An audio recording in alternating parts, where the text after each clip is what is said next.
Olá, iniciando mais um programa Presença e Harmonia, programa da antiga e mística Ordem Rosa Cruz, a MORC, grande loja da jurisdição de língua portuguesa. Hoje, primeiro programa inédito do ano, e aproveitando para desejar a todos os nossos amigos, telespectadores, aqueles que acompanham o nosso programa, um feliz ano novo, que seja um ano muito venturoso em todos os aspectos, principalmente no aspecto espiritual, que é com o que se preocupa o nosso programa.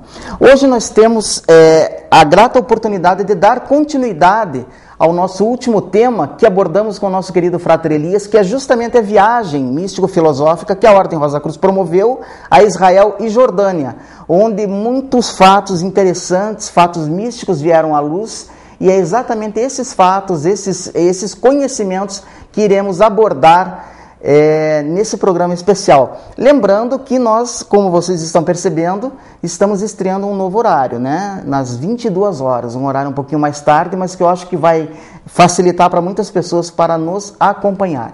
Frater Elias, tudo bem com o senhor? Tudo bem. Tudo tranquilo? Tá, felizmente, graças a Deus, tudo em paz. Vamos falar um pouquinho mais da viagem da Ordem aí ao Oriente Médio? Vamos. É que no programa anterior, nós assumimos, até diria assim, o compromisso de apresentar ao menos umas fotos do museu lá de Amã, onde estão guardados são guardados os pedaços, vamos assim dizer, do pergaminho do manuscrito de cobre, né? Só lembrando, Frater Elias, para quem não acompanhou, né, o primeiro programa, o que é o manuscrito de cobre de Qumran e qual que é a sua relação com os manuscritos do Mar Morto? Só para recordar para quem não pegou essa parte, né, no programa anterior. O que é o manuscrito, vamos dizer assim, o pergaminho de cobre? Claro, um pergaminho que está inscrito, vamos dizer assim, o escrito, impresso, vamos dizer assim, em hebraico, com algumas, vamos chamar assim, algumas incisões em grego, né? Quer dizer, cinzelado, vamos dizer, numa grande lâmina, numa lâmina de cobre. E o que chama atenção nisso, que é o único, porque os demais pergaminhos que foram encontrados, eles estão gravados em pele. Pele de carneiro, de cabrito, né? De cabra, vamos assim dizer. E esse é o único que está gravado em cobre. Não é? Esse é o que chama atenção. E a coisa mais interessante, que a grande, vamos dizer assim, uma boa parte dos manuscritos de pele de Qumran estão no Museu do Livro em Jerusalém, em Israel, vamos assim dizer. Claro que tem alguns outros museus do mundo, na Inglaterra, Estados Unidos, Alemanha, que tem alguns manuscritos, mas uma boa parte deles está em Jerusalém, né? Com Israel. Sempre lembrando com os pesquisadores, os eruditos. Que os manuscritos do Mar Morto, né, que envolvem todos esses manuscritos, incluindo o manuscrito de cobre, dizem respeito às atividades dos essênios. Sim, está relacionado com os essênios, vamos assim dizer. Agora, o interessante no manuscrito de cobre, ou pergaminho, vamos assim dizer, de cobre, é que ele estabelece algumas relações com o Egito. É isso que é o interessante dele. Mas não quer dizer que seja apenas ele. Um dos manuscritos em pele, um dos pergaminhos em pele, ele estabelece uma relação, mais ou menos, até fazendo diria assim, até uma citação de que alguns elementos que pertenciam a essa comunidade de Qumran, né, teriam vindo do Egito. Que coisa interessante. Isso é que é o interessante de tudo isso. Agora, o pergaminho vamos dizer assim, o manuscrito, o pergaminho de cobre, ele tem uma grande, vamos assim dizer, fonte, vamos dizer assim, de informação, até mesmo pelo cobre em si. Porque não eram todos, vamos dizer assim, os povos que trabalhavam o cobre naquele momento. Não eram pouquíssimos. Principalmente o Egito. Não é? Principalmente o Egito. Então, é isso que é o interessante. Agora, claro, isso tudo ainda está em observação, em estudos, não é? Agora, como nós falamos no programa anterior, o nosso compromisso, a nossa meta, vamos dizer assim, nessa viagem para Israel e Jordânia, claro, Israel com toda a sua riqueza, Terra Santa, né? Não dá para você dizer que não seja Terra Santa, quer dizer, é a Terra Santa. Tem que ser visto com, eu diria, não só com os olhos físicos, mas com os olhos espirituais. Quer dizer, é um local para você sentir, não é? Como falamos no programa passado, é uma questão de presença, é uma questão de vibração. Inclusive, o senhor comentou que vocês visitaram, né, os pontos principais, né, ligados à história do Cristo, né, e a peculiaridade de Jerusalém, onde as três grandes religiões, né, monoteístas dividirem espaço, às vezes um tanto conflituosamente, mas de qualquer forma ali estão, né, que é o cristianismo, o judaísmo e o islamismo. Né? E a coisa mais interessante é justamente isso que faz essa referência ao monoteísmo, não é? E que nós sabemos que existe uma referência também no Egito, com relação ao monoteísmo. Não é?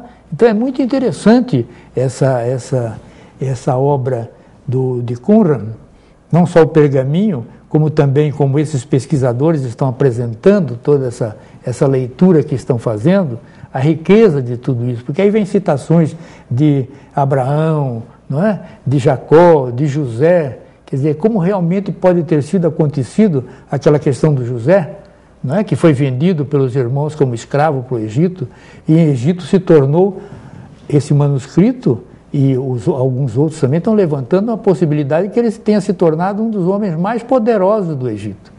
Quer dizer, depois do faraó, era José. Que coisa. É? E que possivelmente tenha se tornado uma das grandes fortunas naquele momento, naquele mundo, vamos dizer assim, do Oriente Médio.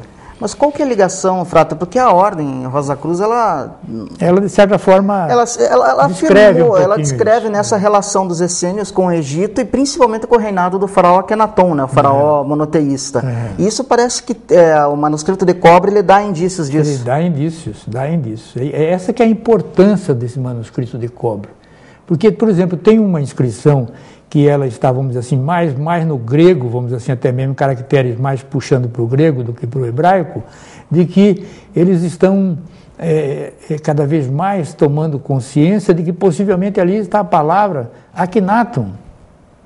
Quer dizer, então é muito importante isso. Como é que um manuscrito desse foi parar lá? Não é? Porque vejam que até pouco tempo o Egito sempre foi visto como, até nós sempre falamos, de forma totalmente estigmatizada, não é? Quer dizer, era um povo isso, um povo aquilo. Quer dizer, a gente vai vendo que não era bem isso.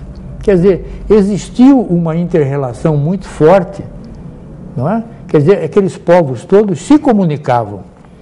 Agora nós vamos vendo cada vez mais que a grande força dessa comunicação estava onde? Na parte espiritual. Ou através das religiões, ou através das escolas de mistérios. Esse é que é o mais bonito. Quer dizer, essa mensagem toda de espiritualidade, ela é muito antiga, certo? Então, aquela preocupação que se tinha antes de que isso vai de certa forma, desabonar, ou até diríamos assim, criar situações muito delicadas para esta ou aquela religião, ou esta ou aquela corrente, muito pelo contrário, está fortalecendo. E essa viagem, para nós, isso ficou muito claro. Se não me falha a memória, no programa passado nós falamos da beleza, por exemplo, de Monte Nebo, ou Nebo, como alguns preferem falar, né? Onde Moisés teve a sua visão, quer dizer, ele viu aquilo que foi prometido que ia ser entregue para ele, mas ele não ia pôr os seus pés lá. Quer dizer, é o local mais lindo, é coisa lindíssima, porque realmente o monte existe.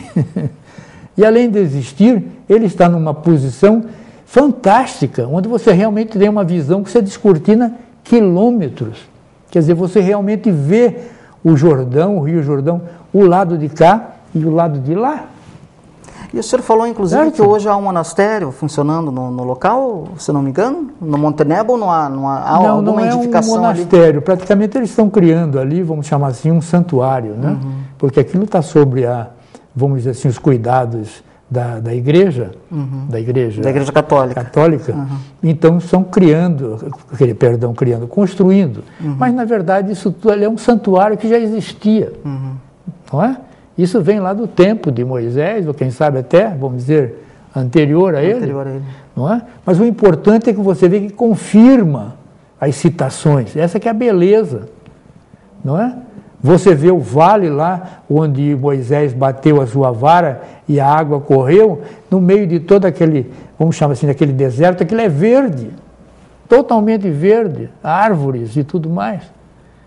Então, é isso que nós precisamos entender. Quer dizer, essas questões todas, falar de tudo isso, procurarmos realmente entender tudo isso, em momento algum desmerece ou enfraquece.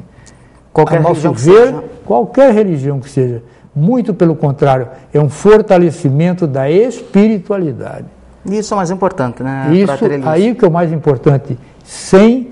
Vamos dizer assim, sem esta corrente ou aquela, nada disso, é uma coisa universal.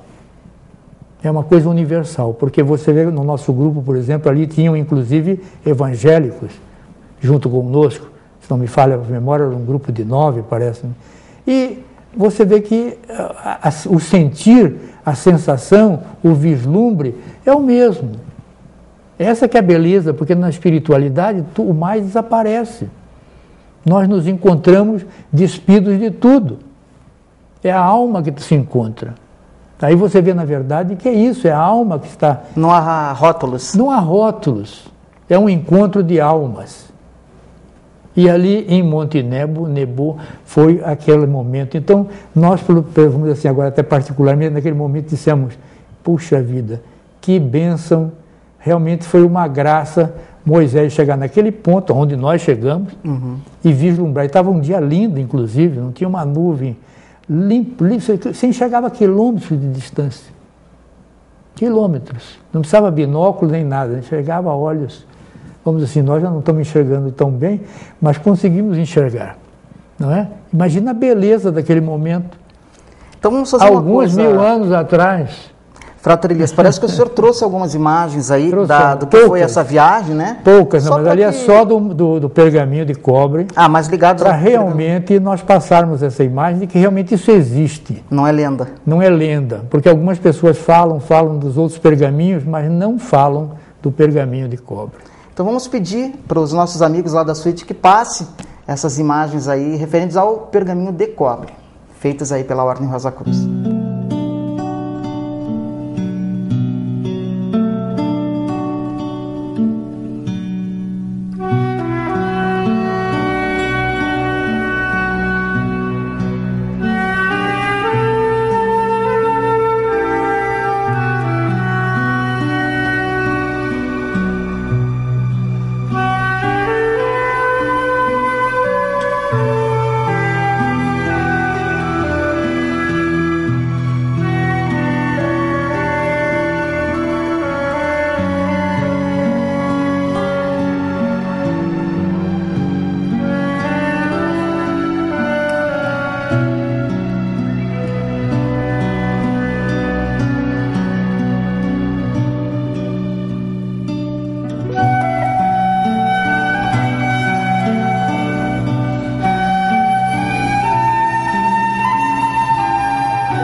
Realmente, Frater Elias, é emocionante, né, poder ter estado, imagino eu, na presença dessas raridades arqueológicas. Realmente um momento muito especial, né? E para complementar, o senhor trouxe aqui o livro, né? Que esse é um livro editado aqui no Brasil, né, da tradução, né, do registro dos essênios do tesouro de Akhenaton, né? O mistério do pergaminho de cobre de Qumran. Vou mostrar para essa câmera aqui, que sem dúvida é uma pesquisa muito importante para aqueles que quiserem se aprofundar no assunto. Aqui fala, no finalzinho, né, o autor sugere os locais da maior parte dos tesouros listados no pergaminho, explora as ligações entre os essênios de Qumran e outras seitas judaicas e oferece uma compreensão renovada das origens do monoteísmo, a base de 3 grandes religiões, judaísmo, cristianismo e islamismo, né? Porque outra coisa que às vezes não é muito atentada, que essas 3 grandes religiões monoteístas talvez tenham tido, talvez não, né? Com certeza uma antecessora que é o monoteísmo de Akhenaton, que é o que vem a ser comprovado pelos manuscritos. E é isso, sabe, o Frater Jamil, porque esse é um momento de encontro, não é? Você fica muito mais compreensível, por exemplo, e às vezes o que está se discutindo nessas religiões se esquece de que há pontos em que esse encontro é fantástico, não é? Por exemplo, os muçulmanos têm um respeito pela Virgem Maria fantástico. E não se sabe isso. Alguns acham que eles depreciam. Essa é ignorância. Não é exato, mas a ignorância é que cria uma série de problemas muito sérios para a humanidade, não é? Sem dúvida. Entendeu? Quando a mesma coisa com relação a Jesus, de que não há respeito à figura de Jesus. Quando se respeita, pelo contrário, né? Pelo contrário, entendeu? Então, o que a gente precisa procurar justamente são os pontos de encontro, não de desencontro, não é? E é isso que é inegável, que você não pode dizer que a Terra Santa não seja santa. Vai depender muito dos olhos com que você olhar, de como você vai sentir tudo aquilo. Quer dizer, então é uma confirmação, não é? É uma confirmação. E nós, como estudantes Rosa Cruzes, valorizamos muito isso. Porque através da vibração, do sentir, que você vai se aproximar um pouquinho mais, vamos assim dizer, da verdade. Não é? Porque a verdade não é aquilo que o outro diz.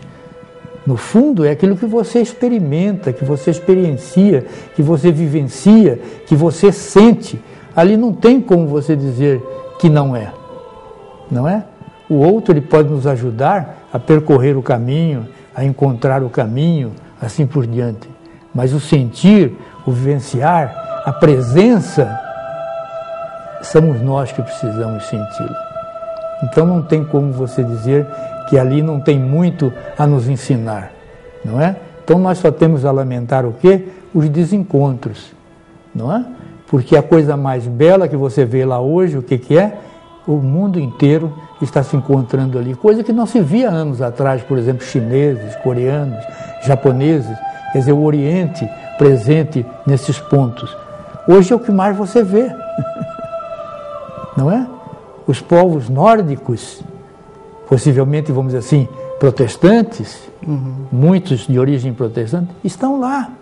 É isso. Então nós temos que entender e cultivar aquilo que é o ponto de encontro, onde nós nos encontramos. É isto que precisa. Então não tem por que nós termos receio de um manuscrito, do pergaminho de cobre, ou desse ou daquele outro. Porque como nós estávamos falando antes do programa, esses manuscritos surgiram depois do quê? De uma grande catástrofe no mundo. Qual foi ela? A Segunda Guerra Mundial. Não é?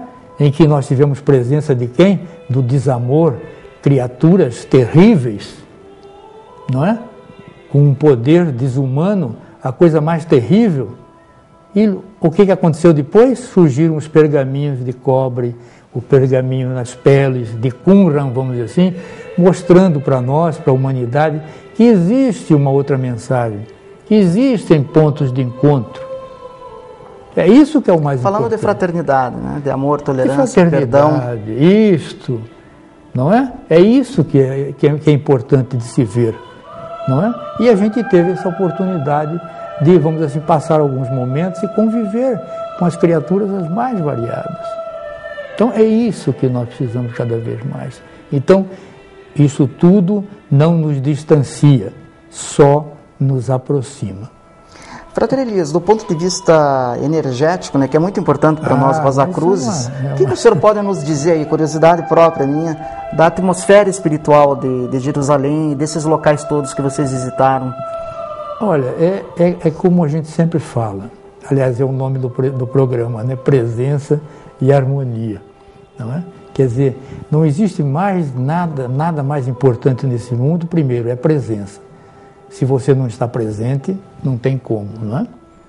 E a outra é você estar harmonizado, estar em harmonia.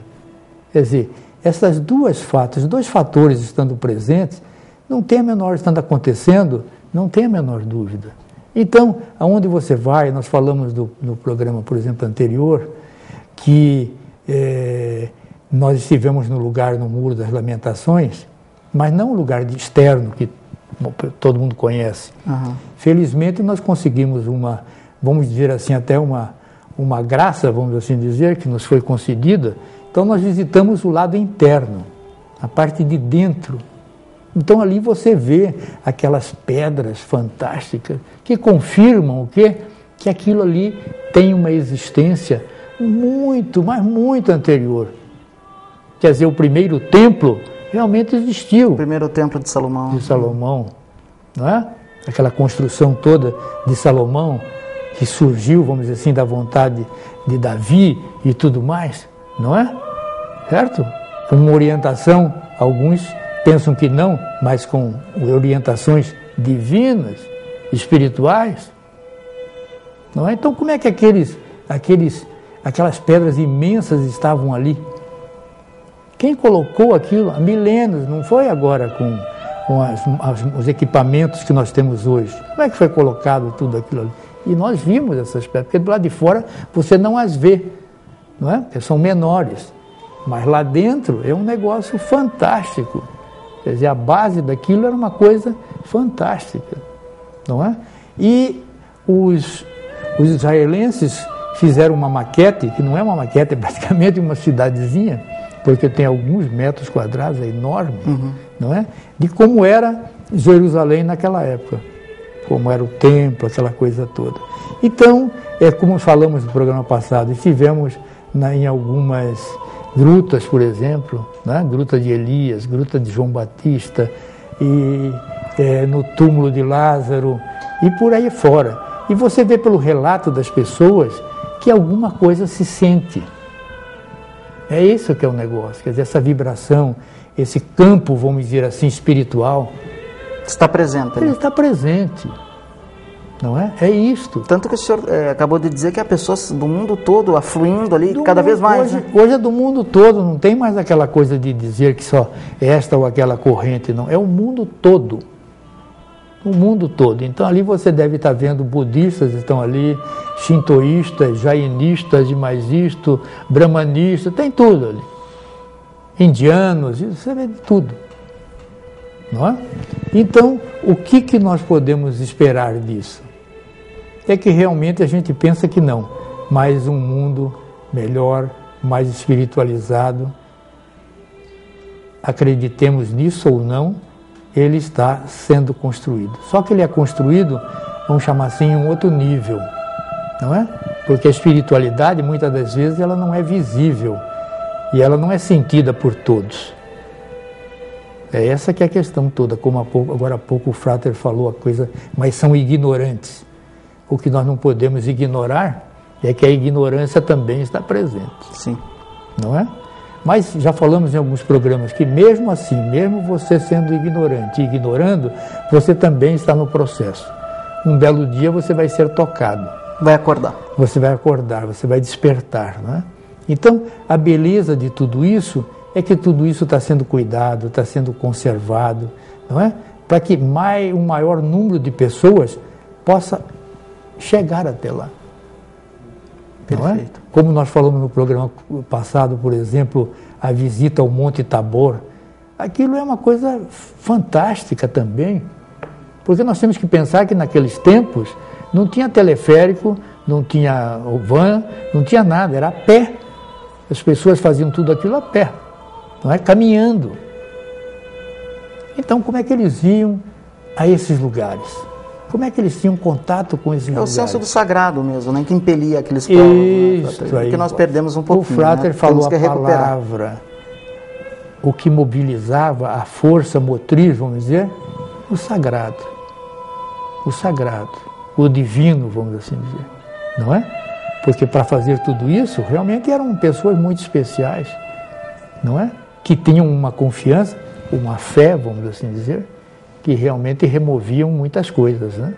Entendeu? E é uma lição para a gente, é então, realmente uma lição. Frater Elias, o que o senhor acha de nós encerrarmos, acho que temos 2 minutos ainda, com as imagens, né? Novamente vamos reprisar, porque vale a pena, né? A pena. Não só pelo seu valor arqueológico, mas pelo seu valor místico e espiritual, aí desses manuscritos de cobre de Qumran.